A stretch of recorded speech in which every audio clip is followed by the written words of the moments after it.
said dinosaurs lost. അപ്പുവിന്റെ പ്രിയപ്പെട്ട കളിപ്പാട്ടമാണ് dinosaur.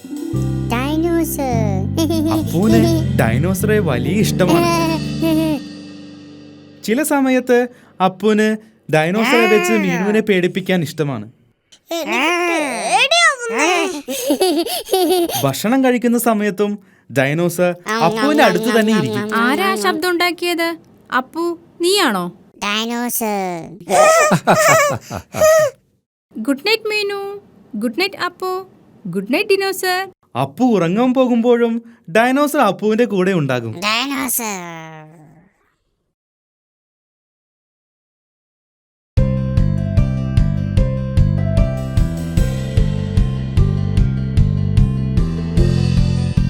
അപ്പുവിന് ഏറ്റവും ഇഷ്ടപ്പെട്ട കളി ഡൈനോസറെ മുകളിലേക്ക് എറിഞ്ഞ് താഴേക്ക് വരുമ്പോൾ പിടിക്കുന്നതാണ്.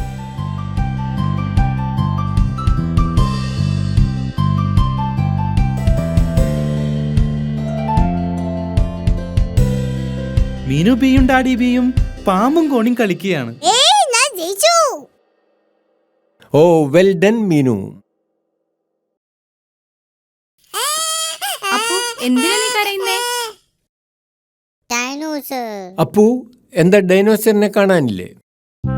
അപ്പുവിന് ഡൈനോസറെ നഷ്ടമായി. കരയണ്ട അപ്പു, നമുക്ക് ഡിനോസറിനെ കണ്ടുപിടിക്കാം. അതൊരു ഡിറ്റക്റ്റീവിന്റെ ജോലിയാണ്.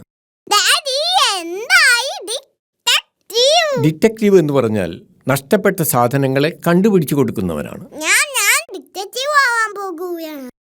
ഓക്കെ, ശരി, മീനു ഒരു ഡിറ്റക്റ്റീവാണ്. അപ്പോ നല്ല detective ആണ്. ഞാൻ നിന്നെ ഡൈനോസറിനെ കണ്ടുപിടിക്കാൻ സഹായിക്കാം. ഒരു ഡിറ്റക്റ്റീവ് നഷ്ടപ്പെട്ട സാധനത്തെക്കുറിച്ച് ചില ചോദ്യങ്ങളൊക്കെ ചോദിക്കും. അപ്പോ നിന്റെ ഡൈനോസർ എവിടെ പോയി? അപ്പുവിന് അറിയില്ല ഡൈനോസർ എവിടെയാണെന്ന്. ഒരു ഡിറ്റക്റ്റീവ് സാധനങ്ങൾ കണ്ടുപിടിക്കാൻ നന്നായി പരിശ്രമിക്കണം. എനിക്കറിയാം അതെവിടെയാണ്. അപ്പോഴും ഡൈനോസറിന്റെ ഒപ്പമാണ് ഇന്ന് ഭക്ഷണം കഴിക്കുന്നത്. അതുകൊണ്ട് ഡൈനോസർ എവിടെ ഉണ്ടാകും? ഡൈനോസർ കിച്ചണിലില്ല. അപ്പോഴും ഡൈനോസറിന് കൊടുക്കാനാണ് ഒരുങ്ങുന്നത്. ഡൈനോസർ അപ്പുവിന്റെ ബെഡിലുമില്ല. ചിലപ്പോൾ പൂന്തോട്ടത്തിലുണ്ടാകും. അതേ പൂന്തോട്ടത്തിലുണ്ടാകും.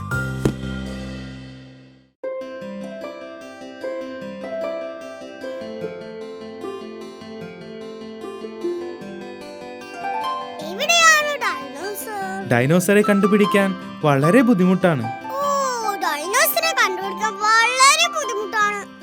അപ്പു, നിനക്ക് ഡൈനോസറിനെ മുകളിലേക്ക് എറിഞ്ഞു കളിക്കുന്ന ഇഷ്ടമാണോ? എനിക്ക് തോന്നുന്നു അപ്പു ഡൈനോസറിനെ വളരെ മുകളിലേക്ക് എറിഞ്ഞിട്ടുണ്ടാകുമെന്നാണ്. ഞാനത് കണ്ടേ. വെൽ ഡൺ മീനു, നീ ഒരു യഥാർത്ഥ ഡിറ്റക്റ്റീവാണ്. ഡൈനോസറെ തിരിച്ചു കിട്ടിയപ്പോൾ അപ്പുവിന് വളരെയധികം സന്തോഷമായി.